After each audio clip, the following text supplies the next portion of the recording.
Music has always been something I've loved since I was young. I always liked singing and thinking that I could play, and I didn't really have the opportunities to invest in that as a child, so I didn't really have a room to develop it. My name is Kaneischa Johnson. I am a manager and kind of marketing coordinator at Velour Live Music Gallery in downtown Provo.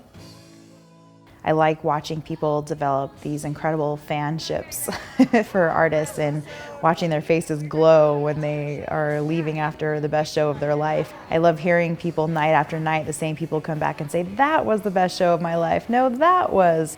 There are so many different levels that local bands are seeing success on. And Imagine Dragons is obviously like one of the biggest bands in the world right now, which is mind-blowing, but true, you know, it's kind of crazy to think of it that way.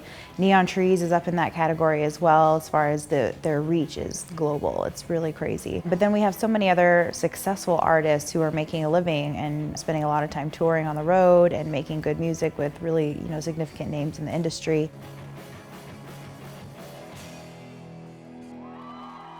You know, we talk a lot about the success of the Provo music scene, and really what it comes down to is the success that is seen on the stage at Velour. Corey Fox is really kind of the brain behind a lot of that, and when we talk about bands doing well and coming out of Provo, they wouldn't be doing that if it weren't for his encouragement and kind of guidance a lot too. And on top of that, he's created a space where bands feel motivated to do better and do bigger, and they have a reason to, because it kind of pays out for them by being able to grow their fan base and also gain some local traction that's pretty significant.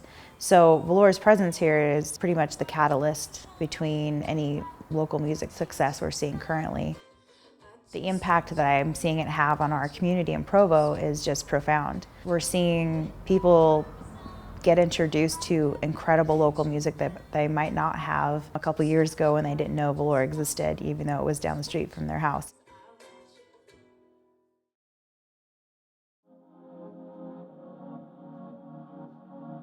My relationship with music is as simple or as complex it is for a lot of people who connect with art.